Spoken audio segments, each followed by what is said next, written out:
Good morning and welcome to day 2 of our Ha Giang Loop tour. Here's what's coming up in today's video.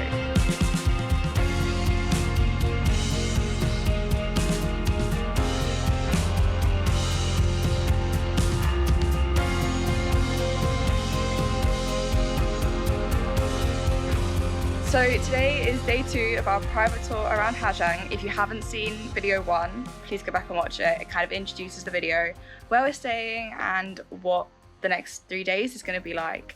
So this morning we woke up in our homestay to some amazing views. It's absolutely beautiful. It's like the rice terraces, paths, trees. It's just stunning. And we're gonna go grab some breakfast. It's our guide's favorite breakfast, so we're super looking forward to it. It's like a local dish and we love trying local food. We've just stopped for a bite to eat some breakfast and we had buncha. It's the nicest breakfast we've had this whole trip. So you get like a bowl of this sort of fish saucy It's like soup. a vinegar, it's sour, sweet, salty. It's So got everything. much flavour, delicious, like garlic, chilli, lemongrass, like so much flavour going on. And that has meatballs in it. And then you get a plate of noodles, probably enough noodles for like a family of 4 in the UK, but that's one person's portion. And then you get this, which is like loads of herbs that you can like pick and choose to add in to the soup. And you get some noodles on the spoon, then you get some soup and you just like eat it as one. So delicious. If we could eat more, we'd be eating more, but we can't eat any more. So full, it's so much food. It's very generous with the portion sizes. Yeah, we've got a very long day Better today. that than small. Yeah. Especially for you. We've got a very long day today that consists of, I think, of 5 or 6 stops and 100 kilometers. So it's so good that we filled up with buncha. I'm back here with our guide, Tuan, who's going to talk us through the day 2 itinerary. Hi, welcome back to our journey. This morning I took Megan and Jack to eat buncha and then we drove on the small roads, go to the weaving village. Then we go to visit the Vương Palace. Afternoon, we go to visit the Vietnam-China border. And then we go to visit the Monument of Happiness before we went hiking. This is our last stop today. What do you think about this scene? Please comment below this video. Yeah, now we will back to rest. Thank you guys. Good job.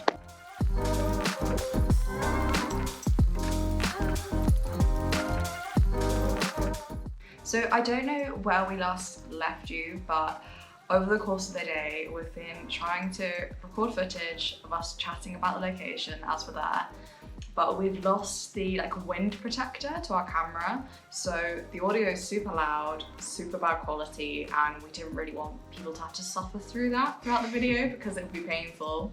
So the plan is now to sort of talk through, we've got so much footage to show. So we're gonna walk through our day, all the places that we've been to. So after an incredible breakfast, I think we said it at breakfast, but it was genuinely the nicest breakfast we've had in all of our Southeast Asia travels. Delicious, so good. I would eat that every day that we were in Vietnam and I would not complain about it. I don't think it will get boring. So after breakfast, the first stop was actually a hemp linen factory. So we both saw this in the itinerary and we were kind of not too bothered about it. I was we'll obviously go, the guide's excited about it, it'll be really interesting, but it definitely wasn't somewhere that we were, it wasn't high up our list of places that we really wanted to see. But anyway, we get there and this place was unbelievable. It's run by people called the Hmong women. Have I got that right? Hmong women. Hmong women. They're all a certain ethnic group from Vietnam, and they've been running this place for over 100 years, making linen from hemp in the same way, using the same techniques from when it opened to now in 2023. And the process is actually kind of incredible, and they walked it through it with us and were showing us the steps, and unbelievable. Our guide has been incredibly helpful and been translating Vietnamese to English for us, because obviously these women weren't talking in English. So at the start of the process, they're taking the hemp plant and they're just shredding it. They're shredding it into thin threads that they can then use in a tightening process. It's kind of spinning the hemp to make a plant into thinner threads that they can then use. So they're soaking these threads in water, and then after drying, they're using a rolling process to soften it. So it involves trapping a load of hemp between a piece of rock and a log. And the women roll roll the hemp to like flatten it, soften it, and that makes it like a much nicer fabric to the touch and then to use. And then finally it's the weaving process. They're like weaving it all together to make a piece of fabric. And if they add patterns or dye, if it was dye, it would obviously happen before weaving to weave it in, but patterns can happen after weaving if they're painting on it. And we saw a woman painting the designs on it. They're so intricate, so beautiful. It's so impressive to see. That was the linen factory. We actually have a few pieces that we purchased there because we wanted to support the women. They were so lovely, and obviously tourists buying products is the only way that they're gonna keep this open. It's actually a UNESCO heritage site, so that was cool to see. So the first thing we bought is for our travels, this is really silly, we've not had a money purse. We've just been like putting our money in a little pocket in my bag. So that is now our money purse, and we'll definitely use that in the UK as well for like when we have cash. The other things we got were little presents for family members. So we got these cute little key rings. They are really lovely, all made with obviously the fabric, really cute designs on them, and then little bells at the top, which is really sweet. Pseudo-music keys. But most importantly, we bought 2 pillowcases to put in the lounge in our house. Yeah, these are amazing. So it's 2 of these. And because we wanted a piece of Vietnam with us at home, so what a better way than this place really. And that was the linen factory. Mm-hmm. After that, we went to Quan Ba, which is a kind of like a beautiful viewpoint. And it really blew us away. Oh, it really it was incredible. There's not many views that stand out anymore because we're so used to them, but this was definitely one that stuck in our memory. So after Quan Ba, we went to somewhere called the Viewing Palace, and it's also known as the Opium Palace, which sounds slightly dodgy because it kind of is, because the guy who made his money there did so via opium trade across the borders, because obviously North Vietnam's bordering with China. So the palace was built in 1914, and it survived the 2 big recent wars of Vietnam, the French War and the American War. He lived there with his 3 wives because, you know, that was how it was, and he was one of the richest men in that entire North Vietnam area. So that was amazing to see. It was nice to see a piece of history because we haven't like learned much about Vietnam history, and that was a nice way of doing so. And then it was time for a bit of lunch. Now, this wasn't the most amazing food that we have ever had, but there were some nice greens, and that's always positive. So there was greens, this soup. Can you remember what the soup was? I can't, but it also had greens in it. Yeah, it was quite a nice soup actually.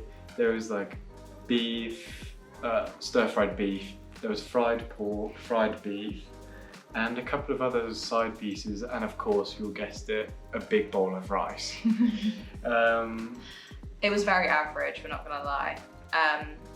The meals in this tour have been unbelievable so far, so that was like, not a letdown, but it didn't come up to the standards of the other ones, but it was food. We moved on. We had plenty of coffee throughout the day as well. We finished the meal off with another coffee because we're in love with Vietnamese coffee at the moment. We can't get enough.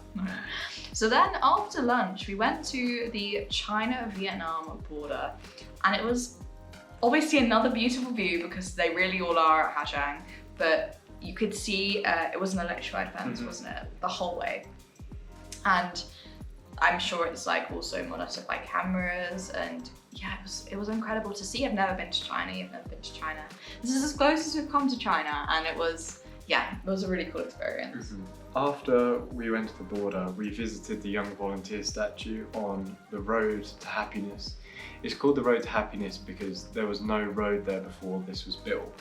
And it took 1,000 volunteers from 16 different ethnic tribes to come together and build this road. And no, they didn't have any power tools, no diggers, just shovels and hard work basically. Yeah. It took them 6 years. There was 14 deaths amongst the volunteers. That just shows how hard they really worked, how dangerous it was. Yeah. So that really changed their lives, and it means that now tourists can come and visit and make their lives a whole lot better. So that was really cool to see that. And the Vietnamese government put up the statue, and I believe it was it was quite recently, it was in the 2000s, to celebrate what an amazing achievement that was. Yeah. It felt did very hit us really real, hard, yeah. because without that, these people wouldn't be living the lives they are now. Because previously, to get to the other side of this road, right, they'd have to literally climb a mountain. So building this road for them represented a lot more than just a road. And yeah, it was really impressive to think that it was people that built this by hand. So after the Young Volunteers statue, it leads into the Mapilang Pass, and this was our first walk of the day. We haven't moved much, so we walked up the road to another viewpoint. A lot of it is viewpoints, but they're so spectacular that it's so worth it. And yeah, up there we could just really enjoy some more unbelievable views. It was a very, very high point, and it was just around the corner from the statue, and it's quite a popular place for tourists to come. Although it wasn't very busy when we were up there, really. No. And then the last thing we done was actually just down the road. There is a river at the bottom of Mapilang Pass. The river is within a canyon, and the canyon is called the Tucson Canyon. And we went to some of the viewpoints of this canyon, and it's so beautiful. You can also get a boat tour up the river from the harbour to between the two main points of the canyon. So very beautiful to see. And at that time of day, the lighting was stunning, and the sun was sort of behind the mountains, and yeah, it was really breathtaking, wasn't it? It was spectacular. It was a lovely, lovely end to the day, and then we just had a 10-minute drive to this homestay, which is very different to yesterday's. It's like a homestay village. Like our guide was saying, the whole village was made around tourists. So every building here is essentially a homestay. Yeah. Which is really crazy, because it gives a really weird vibe. It's not really Vietnamese, and it's not really...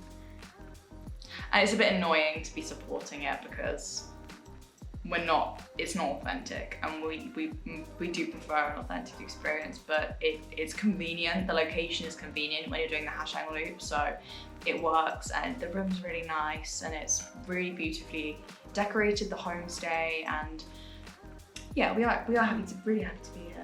Yeah, that kind of wraps up the day. We're gonna head to dinner now. Don't know what that's gonna be like. No, but we'll overlay some clips now of what we had. Of the meal. And that will conclude part 2 of the Ha Giang Loop. We will finish this off tomorrow in part 3, so please stay tuned for that video. If you enjoyed today's one, please give it a like. We're sorry that we did this big update at the end of the day rather than throughout the day, but we wanted a better audio quality and yeah, just a better video in general, so I hope that's all okay. Please subscribe if you'd like to see any more from us. Hopefully we'll see you in the next video. Bye.